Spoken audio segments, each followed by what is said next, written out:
Et c'est vrai, d'avoir vraiment l'esprit comme dans un lobby d'hôtel, c'est-à-dire une ambiance assez feutrée. D'accord.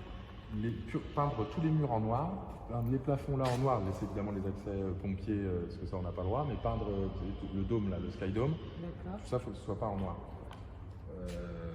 Ensuite, tous les murs en noir, là, remettre une chape sur l'ensemble, et après les terrains, ils sont indépendants au niveau lumière, c'est un peu comme à Paris-Bercy, je sais pas si vous voyez Paris-Bercy, quand on arrive dans la salle, d'un seul coup on a le terrain qui se met en route. Moi je suis allé voir le tennis, hein.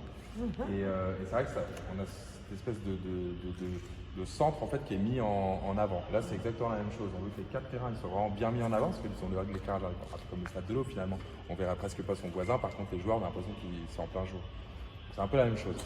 Et après avoir un éclairage un peu tamisé sur les côtés avec des lumières un peu orange comme dans un lobby d'hôtel moderne quoi. Avec des petites plantes modernes avec du bois, du noir, des ambiances un peu assez qualitatif. un peu organique. Nous, on veut essayer vraiment de fidéliser les gens un peu à la manière des jeux vidéo en débloquant un peu au fur et à mesure de notre fidélité et de.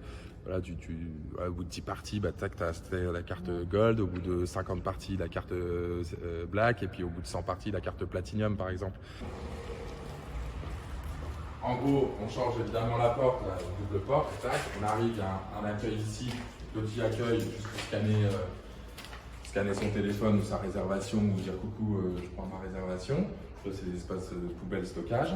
On arrive ici, boum, le premier terrain des 3 en enfilade, l'autre ici. Ici, un long couloir avec toujours cette ambiance un peu feutrée, des spots orange, etc. Le bureau de la personne qui fera l'accueil. Le vestiaire féminin, les toilettes, vestiaire masculin et au fond, tout au fond, là, la partie 5.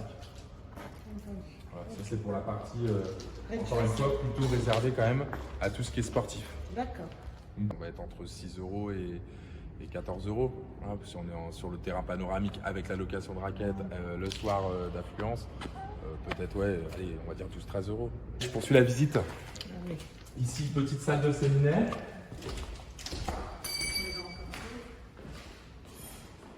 Pour les entreprises, ici on va rouvrir le mur pour avoir une vue, pareil, on va faire une petite fenêtre pour avoir une vue panoramique sur le terrain.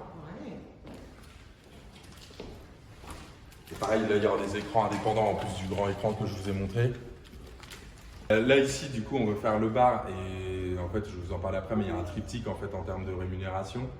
On veut vraiment s'appuyer à la fois sur le côté sportif, à la fois sur le partenariat entreprise et à la fois sur tout ce qui est pas restauration, parce qu'on ne veut pas s'embêter avec ça, je pense, m'embêter avec l'hygiène, etc.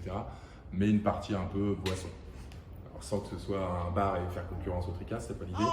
Mais voilà, que les gens ils puissent se restaurer, se réhydrater. Voilà. C'est pour répondre un peu aux demandes à la fois des particuliers, ceux qui veulent jouer et qui veulent se dire bon bah tiens j'ai envie de me reposer, de me mettre bien parce qu'en fait toutes les loges et la salle de séminaire, tout cet endroit-là, l'étage va être chauffé, climatisé.